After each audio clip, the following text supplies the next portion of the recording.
Mean proportion, third proportion और fourth proportion. ऐसा कोई एग्जाम नहीं होता है जिसमें इन तीनों से सवाल ना आता हो।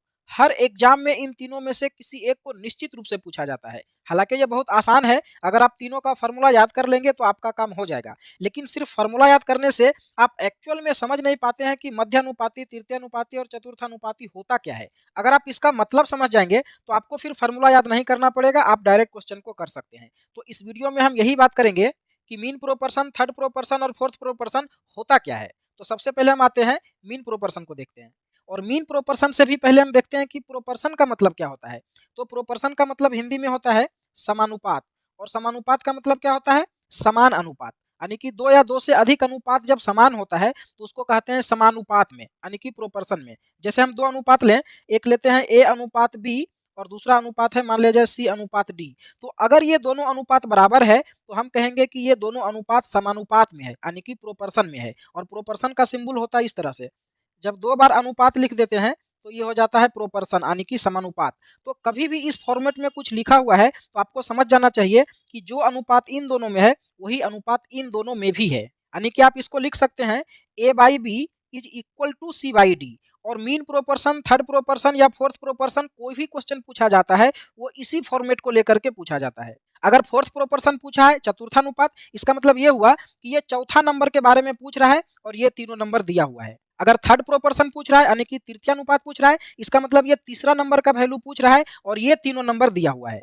और अगर मीन प्रोपोर्शन पूछ रहा है यानी कि मध्यानुपात पूछ रहा है, इसका मतलब मध्य का दोनों संख्या के बारे में पूछ रहा है और ये दोनों संख्या दिया हुआ है। और जब मध्यानुपाती पूछेगा तो ये दोनों संख्या में अलग अलग संख्या नहीं होगा, एक ही संख्या होगा। जो संख्या यहाँ पर होगा वही संख्या यहाँ पर भी होगा। इसको थोड़ा सा अलग से समझ लेते हैं मध्यानुपाती को। देखिए, मध्यानुपाती का सवाल जब भी पूछेगा तो दो ही संख्या दिया रहेगा। जैसे आपको बोलेगा कि ए और बी का मध्यानुपाती क्या होगा, इसका मतलब ये हुआ कि ए जो है फर्स्ट वाला संख्या है और बी जो है ये लास्ट वाला संख्या है, और बीच वाला दोनों संख्या का वैल्यू पूछ रहा है। और जो अनुपात इन दोनों में होगा वही अनुपात इन दोनों में भी होगा, और दोनों जगह सेम ही संख्या होगा। अगर यहाँ पर x होगा तो यहाँ पर भी x ही होगा, क्योंकि मध्यानुपाती का मतलब होता है कि यहाँ और यहाँ कौन सी संख्या रखें कि इन दोनों का अनुपात और इन दोनों का अनुपात बराबर हो जाए।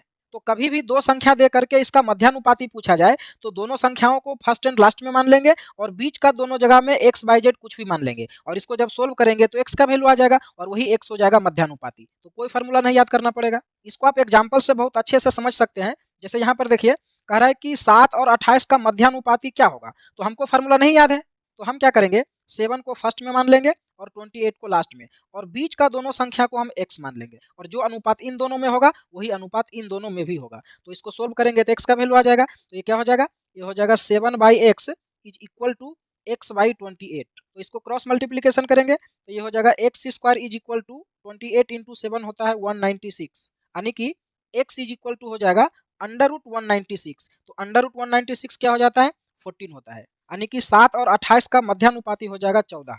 अगर फार्मूला का बात करें, जैसे a और b का मध्यानुपाती पूछा है तो मध्यानुपाती का फार्मूला होता है √a इंटू बी, यानी कि दोनों को गुना करके और उसका स्क्वायर रूट ले लेंगे।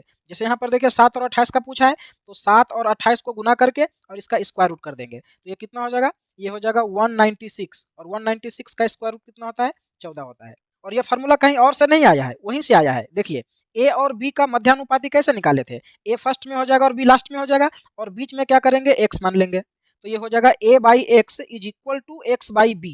तो इसको जब सोल्व करेंगे क्रॉस मल्टीप्लीकेशन करके तो ये कितना हो जाएगा, ये हो जाएगा x² is equal to ab, है ना। तो x इज इक्वल टू हो जाएगा √ab। तो बस यही फार्मूला आपको याद रखना पड़ता है। तो अगर हमें पता है कि मध्यानुपाती का मतलब ये होता है तो फिर फार्मूला याद रहे या ना याद रहे कोई दिक्कत नहीं है। अब देखिए अगला क्वेश्चन, यहाँ पर कह रहा है कि 4 और 7 का मध्यानुपाती क्या होगा, तो 4 फर्स्ट में हो जाएगा, 7 लास्ट में हो जाएगा, और यहाँ पर कोई नंबर होगा तो मान लिया जाए कि x है, तो जो अनुपात इन दोनों में होगा वही अनुपात इन दोनों में होगा, यानी कि 4/x is equal to x/7। तो ये क्या हो जाएगा, ये हो जाएगा x² इज इक्वल टू 28। तो x इज इक्वल टू हो जाएगा √28।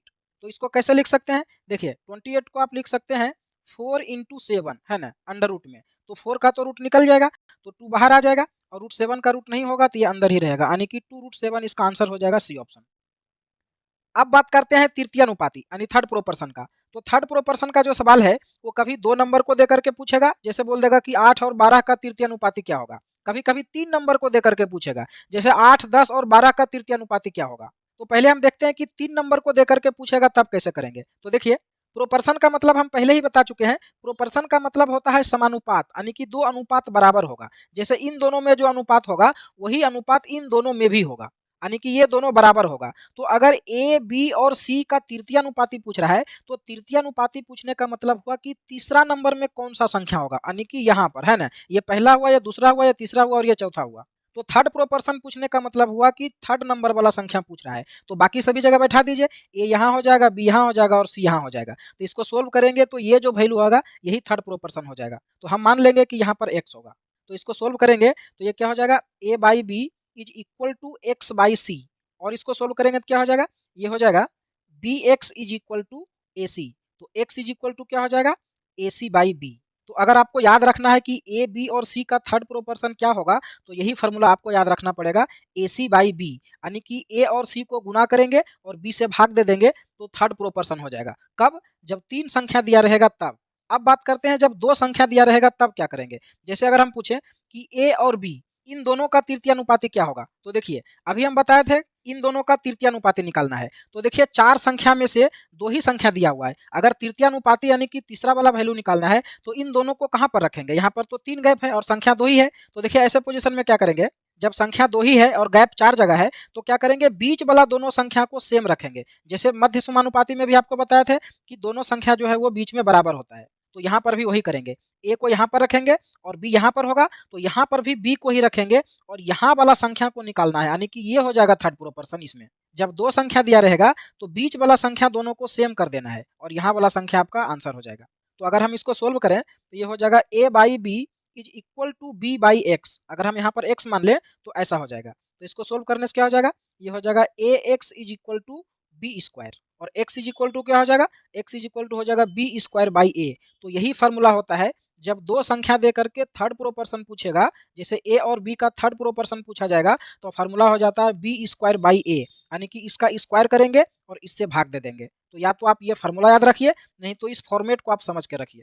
इसको और बहुत अच्छे से आप समझ सकते हैं एग्जाम्पल से। जैसे यहाँ पर देखिए कह रहा है कि 0.09 और 8.1 का तृतीयानुपाती क्या होगा। यहाँ पर देखिए 2 संख्या दे करके पूछा है, यानी कि 4 संख्या में से ये दोनों संख्या जो होगा वो सेम होगा। यहाँ पर हो जाएगा 0.09, यहाँ पर हो जाएगा 8.1, यहाँ पर भी हो जाएगा 8.1 और यहाँ पर x मान लेंगे। तो ये दोनों में जो अनुपात होगा वही अनुपात इन दोनों में भी होगा, यानी कि 0.09 बाई 8.1 इज इक्वल टू हो जाएगा 8.1 बाई एक्स। इसको और सोल्व करें तो x इज इक्वल टू हो जाएगा 8.1 इंटू 8.1 बाई 0.09। तो देखिए ऊपर में भी दशमलव के बाद 2 अंक है, 1 अंक 2 अंक और नीचे भी 2 अंक है, तो सारा दशमलव समाप्त हो जाएगा। तो ये भी कट जाएगा, ये भी कट जाएगा और ये भी कट जाएगा, यानी कि तीनों दशमलव समाप्त हो जाएगा।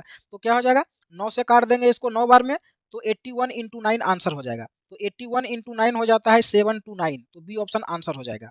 अब देखिए इसी को फार्मूला से बनाते तो फार्मूला हमें मालूम है कि ए और बी का जो तृतीयानुपाती होता है वो होता है बी स्क्वायर बाई ए, यानी कि इसको स्क्वायर करेंगे और इससे भाग दे देंगे, तो इसका स्क्वायर करेंगे और इससे भाग दे देंगे। तो वही चीज तो यहाँ पर भी हुआ है, इसका स्क्वायर हुआ है और इससे भाग दे दिए। तो अगर आप तृतीयानुपाती का मतलब समझ रहे हैं तो फिर फार्मूला याद नहीं करना पड़ेगा। एक और क्वेश्चन को देखते हैं। ये देखिए कह रहा है कि 27 और 12 का तृतीयानुपाती क्या होगा। 12 का स्क्वायर कर देंगे और 27 से भाग दे देंगे, यानी कि 12 गुना 12 बटा 27 आपका आंसर हो जाएगा। तो 4 तिया 12, 9 तिया 27, 3 तिया 9 और 4 तिया 12, तो कितना हो जाएगा 4 चौक 16 बटा 3, 16 बटा 3 आंसर हो जाएगा। अब इसको देखिए, यहाँ पर देखिए 3 संख्या दे करके थर्ड प्रोपोर्शन पूछा है, तो अगर फार्मूला नहीं याद है तो भी बन जाएगा। थर्ड प्रोपोर्शन पूछा है 3 संख्या दे करके, तो टोटल देखिए 4 संख्या होता है, 1 2 3 4। तो थर्ड प्रोपोर्शन पूछा है मतलब यहाँ पर पूछा है, बाकी तीनों को बैठा दीजिए, यहाँ 12 हो जाएगा, यहाँ 14 हो जाएगा, यहाँ 28 हो जाएगा। तो ये हो जाएगा 12 बटा 14 बराबर x बटा 28। तो यहाँ पर देखिए 2 गुना ये हो रहा है तो ये भी 2 गुना हो जाएगा, यानी x के जगह में क्या हो जाएगा 24 हो जाएगा। अब देखते हैं फोर्थ प्रोपोर्शन को, चतुर्थ अनुपात। और ये सबसे आसान होता है क्योंकि फोर्थ प्रोपोर्शन जब भी पूछेगा तो 3 संख्या दिया हुआ रहेगा और चौथा आपका निकालना रहेगा। तो जब 3 संख्या दिया है और चौथा निकालना है तो बहुत ही सिंपल है, इन दोनों का अनुपात इन दोनों का अनुपात के बराबर कर देंगे तो इसका वैल्यू निकल जाएगा। जैसे देखिए अगला क्वेश्चन है, कह रहा है कि 0.2, 0.12 और 0.3 इन तीनों का चतुर्थानुपाती क्या होगा, यानी कि 0.2, 0.12, 0.3 ये 3 संख्या दिया हुआ है और चौथा संख्या यहाँ पर पूछ रहा है और इन दोनों का अनुपात और इन दोनों का अनुपात बराबर होगा। तो क्या होगा, ये होगा 0.2 by 0.12 is equal to 0.3 by x. अगर हम यहाँ पर एक्स मान ले तो देखिए ये पॉइंट से पॉइंट खत्म हो जाएगा, क्योंकि यहाँ भी पॉइंट के बाद एक अंक है और यहाँ भी पॉइंट के बाद एक अंक है, तो वो समाप्त हो जाएगा। और इन दोनों को काटेंगे तो 0.06 बार में कटेगा, है ना। तो एक्स का वैल्यू क्या हो जाएगा, एक्स का वैल्यू हो जाएगा 0.06 में 3 को गुना करेंगे तो ये कितना हो जाएगा 0.18, यानी कि इन तीनों का जो फोर्थ प्रोपोर्शन होगा ये हो जाएगा 0.18। यहाँ पर ऑप्शन में थोड़ा पॉइंट छूट गया है, यहाँ पर पॉइंट आएगा, है ना, ऑप्शन थोड़ा मिस्टेक है लिखने में। देखते हैं अगले क्वेश्चन को। अगला क्वेश्चन देखिए, यहाँ पर भी 3 संख्या दे करके फोर्थ प्रोपोर्शन पूछा है, यानी कि 8, 15, 16 दिया हुआ है और इसके बाद कौन संख्या है वो पूछ रहा है, और इन दोनों का अनुपात इन दोनों के बराबर होगा। तो ये क्या हो जाएगा 8/15 बराबर 16/x। तो देखिए यहाँ पर क्या हो रहा है, 2 गुना हो रहा है ना, 8 का डबल है 16, तो यहाँ भी 15 का डबल हो जाएगा x के जगह में, तो कितना हो जाएगा 30 हो जाएगा, यानी कि ये ऑप्शन आंसर हो जाएगा। तो आप इसको बिना फार्मूला के भी बना सकते हैं अगर आप इस फॉर्मेट को समझे हुए हैं तो, नहीं तो आप इसका भी फार्मूला बना सकते हैं फोर्थ प्रोपोर्शन का। कैसे, देखिए अगर 3 संख्या दिया हुआ है a, b और c और इसका चौथा अनुपात निकालना है, यानी कि यहाँ वाला संख्या निकालना है, तो क्या हो जाएगा, इन दोनों का अनुपात इन दोनों के अनुपात के बराबर कर देंगे, तो a by B is equal to C by x हो जाएगा। तो x का वैल्यू क्या हो जाएगा, x का वैल्यू हो जाएगा बी सी बाई ए, तो यही फार्मूला हो जाएगा। ए, बी और सी का अगर चतुर्थानुपाती पूछेगा तो क्या करेंगे, बी और सी को गुना करके ए से भाग दे देंगे। यहाँ पर वही तो हो रहा है, बी और सी को गुना करके ए से भाग दे दिए, तो ये आपको याद करना पड़ेगा कि बी और सी को गुना करके ए से भाग देंगे, लेकिन आप केवल फॉर्मेट को समझ के रखते हैं तो फिर कुछ भी याद नहीं करना पड़ेगा। उम्मीद करते हैं कि आप मीन प्रोपोर्शन, थर्ड प्रोपोर्शन और फोर्थ प्रोपोर्शन के बारे में बहुत अच्छे से समझ गए होंगे।